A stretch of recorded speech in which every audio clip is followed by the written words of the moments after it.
Hello, we are the students from LICA, and we have learned about many spiritual role models this year, one of them being the well-known Eric Liddell. We will be reading one of the books about him called Running for a Higher Prize, written by Renee Taft-Maloche and illustrated by Brian Pollard from a series called Heroes for Young Readers. A Scottish boy named Eric Liddell thought the greatest fun was moving fast just like the wind. He simply loved to run. He loved to sprint so very much that he began to dream of one day running on Great Britain's fine Olympic team.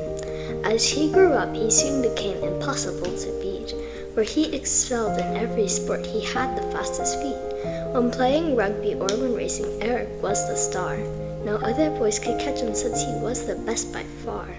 He knew that he was blessed by God at birth with special speed. He planned to use this gift to help inspire and to lead. So when Olympic trials were held in London in July, in 1923, he went. He had to try. He trained to win 2 races first, the 100-meter run. He shook the other racers' hands before the starting gun. He took a trowel and dug 2 holes to get a better start, then loaned it out, for he played fair and had a generous heart.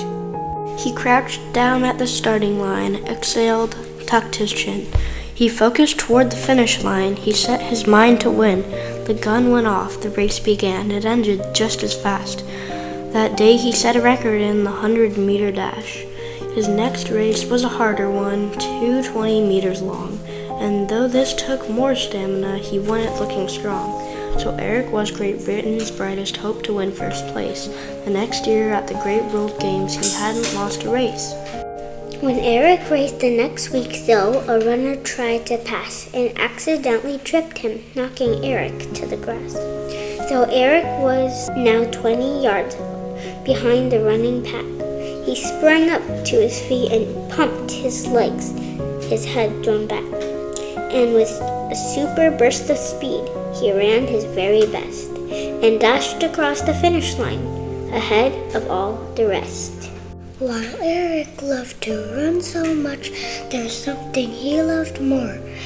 For Eric was a Christian man, and that's what he lived for.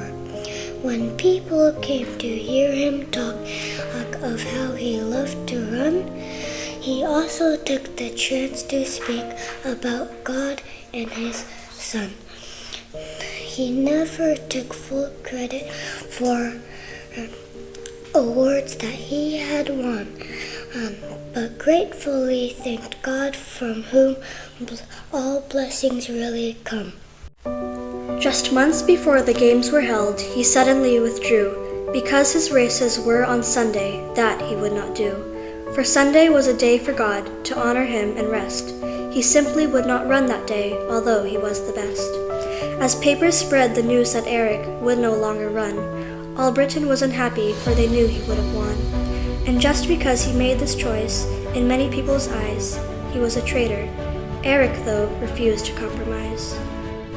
The heads of Britain's team found his decision a disgrace, but asked if he'd compete in the 400-meter race, a race not held on Sunday. This at first seemed like good news, but Eric hadn't trained to run that far and he could lose. Still, Eric said, "I'll do it." In July of 24, he sailed across the English Channel onto France's shore. And at the opening ceremony, Eric felt so proud to walk in with the British team and see the stadium crowd. The Union Jack unfurled and the Olympic flag flew high. White pigeons were let go and thousands flew up to the sky. The cannons boomed and 60,000 fans rose up and cheered. The whole crowd was expectant. Then a British Lloyd appeared. He shook each athlete's hand, but Eric stared at him instead. To play the game is all that matters in one's life, he said. It was quite clear to Eric what the man was trying to say.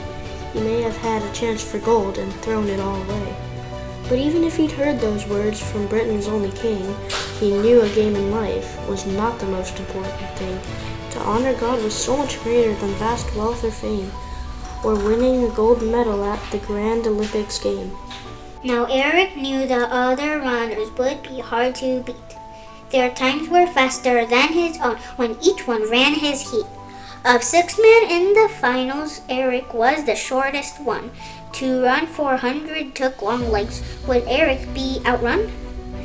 He heard the sound of bagpipes and was quite surprised to see some Scottish pipers march in step while playing right on key. An old familiar Scottish tune to cheer their Scotsmen on. So Eric waved and smiled at them and softly hummed along. He reached into his pocket and he found inside a note on which a teammate had put down on a favorite Bible quote. "Whoever honors me," it said, "and I too will honor him." Then Eric knew his choice was right, regardless of who'd win. The bagpipe music faded, and with growing deep suspense, the runners took their places. They were feeling tight and tense. Get ready, set. A shot rang out. There was no looking back. The runner's feet beat fast and hard against the cinder track. As Eric ran around the bend, he thought that he would see some runners out in front of him, but found, surprisingly, that he was in first place. As beads of sweat formed on his brow, he willed his body to go faster. Faster, faster now. He crossed the finish line in less than 50 seconds flat, collapsed into his coach's arms exhausted. Then he sat and heard loud cheers and clapping from the crowd who'd gathered there. His British coach was beaming, and soon Eric was aware that he had won and set a new Olympic record too. Against all odds, he had defeated all the runners who had once seemed so unbeatable. Now Eric felt the thrill of living his Olympic team. It seemed a miracle. While Scotland hailed young Eric as its new heroic star, he chose to leave his land behind and go to live afar. In China, where he taught the Chinese college students there English, rugby, chemistry, and when they grew aware that Eric Liddell had won gold at the Olympic Games, they all were puzzled by this news. They wondered why he came, when he had so much honor in his country back at home, and why he left it all behind for this land not his own. So during Bible study, Eric took the time to share that all the fame and honor he'd received could not compare to serving others with his life and honoring the Lord. For God and His great love and truth are what we should run toward. Now Eric did not live as long as many people do. When he was 43 years old, his life on earth was through. He'd always liked the short race, not a long, long marathon. And similarly, Eric's life did not go on and on. And now he lives with God since he has finished this life's race. And when he was a champion here, he put God in first place.